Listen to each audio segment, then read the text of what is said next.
Cuando son las 6:27 en la costa este de los Estados Unidos, quiero saludar precisamente a José Miguel Vivanco, director para las Américas de Human Rights Watch. Señor Vivanco, gracias por acompañarnos. Yo comenzaría preguntándole, justo con el final de este micro que acabamos de ver, si no hay tiempo, si el tiempo se ha terminado, si la crisis por la que atraviesa Venezuela en relación a alimentos, a medicamentos, para no entrar en la crisis política, está a la vista de todos, ¿por qué no se logra una reacción por parte de la comunidad internacional? ¿Por qué Almagro, el secretario de la Organización de Estados Americanos, no ha logrado, aún presentando ese informe contundente, que reaccionan los países que la conforman? Bienvenido, buena tarde. Muy buenas tardes, Idania. Un placer estar con ustedes, con NTN 24 esta tarde desde Washington. Te diría que tu pregunta es de la mayor importancia, y lo es porque las razones que explican la falta de interés, de atención por parte de la comunidad regional y en especial de las democracias más sensibles, más abiertas a trabajar los temas de derechos humanos en América Latina, se debe a que creo que, por muy sensibles y muy interesados que estos gobiernos hoy día estén, prefieren sacarle el cuerpo a la jeringa. En otras palabras, llegar al momento en que tendrán que convocar, inevitablemente creo, a una reunión extraordinaria de cancilleres para exigirle al gobierno de Maduro rendición de cuentas por lo que está ocurriendo en Venezuela.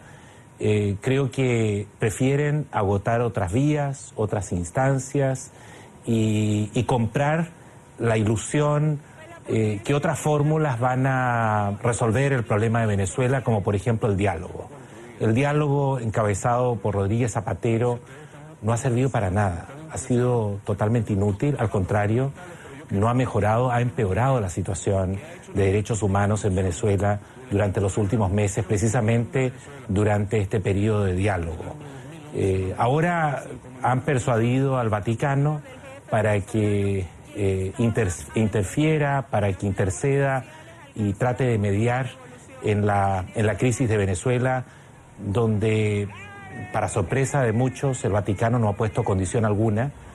Y lo cierto es que creo que el problema de Venezuela no es falta de diálogo, no es un problema que uno pueda intentar resolver con la promoción de unas conversaciones entre oposición y gobierno, porque los actores, tanto de oposición y gobierno, no están en posiciones similares, equivalentes.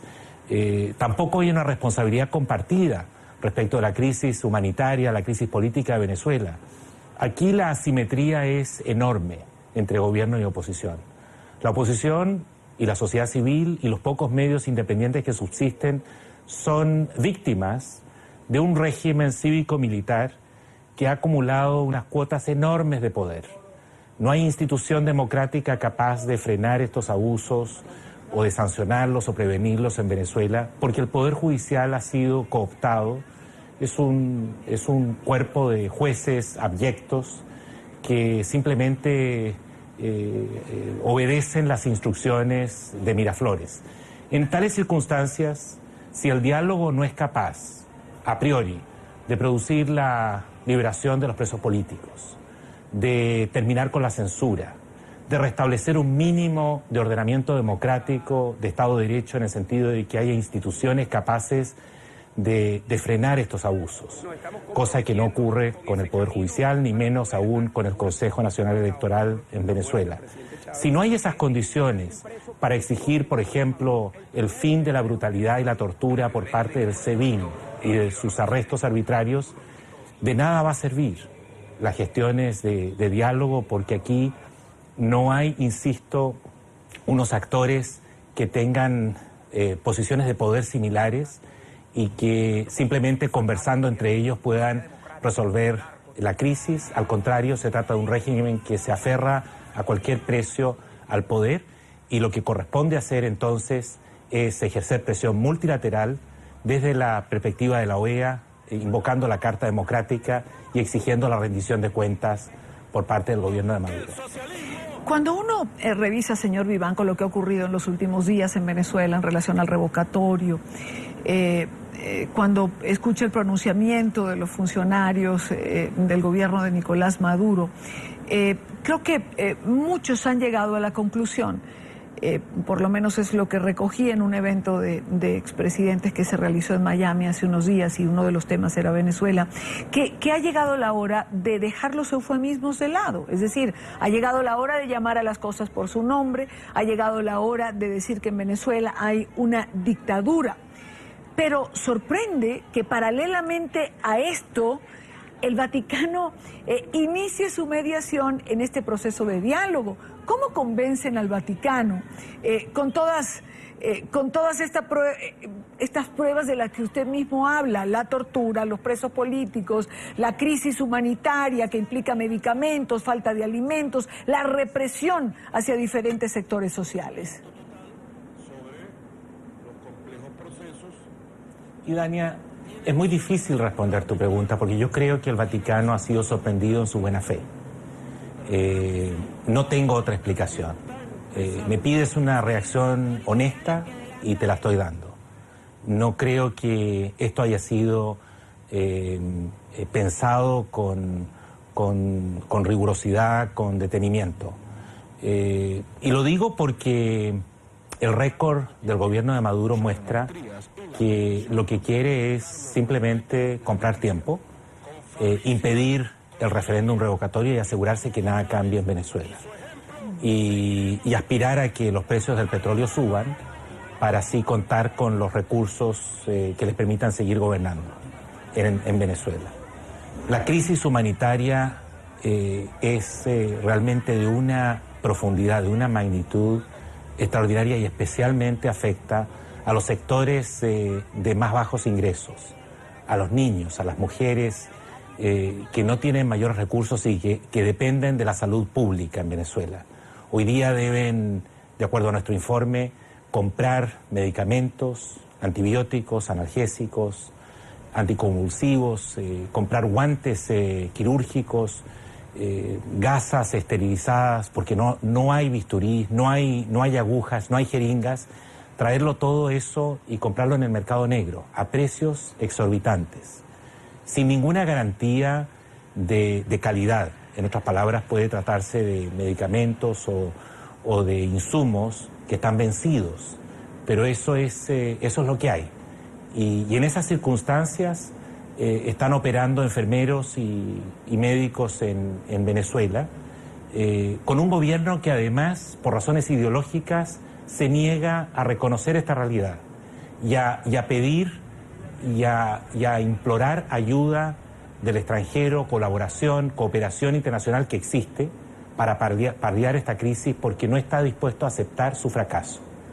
Eso me parece que es de una irresponsabilidad enorme, y en esas circunstancias, si esta gestión que está haciendo, por cierto, de buena fe el Vaticano, en los próximos días no produce de inmediato resultados que dependen única y exclusivamente de la voluntad del gobierno de Maduro, creo que esa gestión va a fracasar como han fracasado otras. Ahora, volvamos al informe que presenta Human Rights Watch. Ayer escuchaba una entrevista que hacía Fernando del Rincón, por cierto, a el defensor del pueblo venezolano, Tarek William Saab. Mencionaba el informe y algunas cifras, y el defensor del pueblo decía: ¿y cuáles son las fuentes de Human Rights Watch? ¿Son fuentes confiables las que se usaron para elaborar este informe?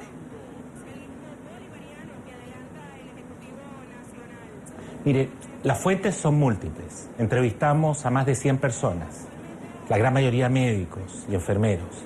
Visitamos 6 estados, aparte de Caracas.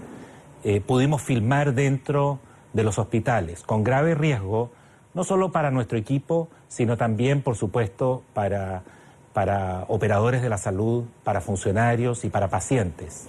Sin embargo, logramos conseguir datos muy importantes y constatar en los hechos, en el terreno, las carencias que sufren los venezolanos, como dije, especialmente aquellos que tienen más bajos ingresos.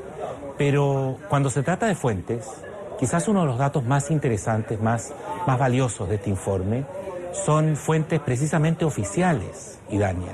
Y eso creo que es muy revelador y es de la mayor importancia destacarlo. Logramos con gran esfuerzo conseguir datos del propio Ministerio de Salud del gobierno de Nicolás Maduro. Y repito, del Ministerio de Salud, es decir, datos oficiales, que no están fácilmente disponibles al público. Sin embargo, gracias a esas gestiones es que pudimos constatar un incremento significativo, yo diría dramático, de los niveles de mortalidad materna, nada menos que a un 79% el incremento de mortalidad materna y de mortalidad infantil un 45%. Estas cifras no es fácil lograrlas porque el gobierno se niega a producirlas al público y solo después de muchas gestiones las entrega a algunos órganos especializados de Naciones Unidas. Nosotros obtuvimos esos datos, esas cifras, hicimos los estudios correspondientes y pudimos comprobar estos incrementos, insisto, del 79% de mortalidad materna y del 45% de mortalidad infantil. Los expertos que consultamos luego en salud pública, tanto de la Universidad de Harvard como de la Universidad de Yale, nos dijeron que las causas que explican esos incrementos son precisamente las condiciones insalubres y las dificultades que existen para conseguir insumos, para poder hacer intervenciones quirúrgicas y poder dar los servicios mínimos con la higiene requerida y con los antibióticos y con las medicinas que son necesarias cuando se practican intervenciones quirúrgicas en los hospitales, donde además se está incrementando las infecciones intrahospitalarias. Sí, es una situación absolutamente dramática la que se está viviendo en Venezuela, en este sector sobre todo. Ahora, por supuesto, el informe refleja, digamos, la represalias que ha tomado el gobierno venezolano contra aquellos que le critican. Y aquí le quiero preguntar, ¿va a seguir Human Rights Watch de cerca, por ejemplo, lo que va a pasar con las personas que dan la cara y declaran en este informe? Porque sabemos que hay otros que en videos particulares se han presentado y sufren el acoso del gobierno a posteriori. Por supuesto que sí. Nuestro compromiso es con la causa de los derechos humanos en Venezuela y en todo el mundo.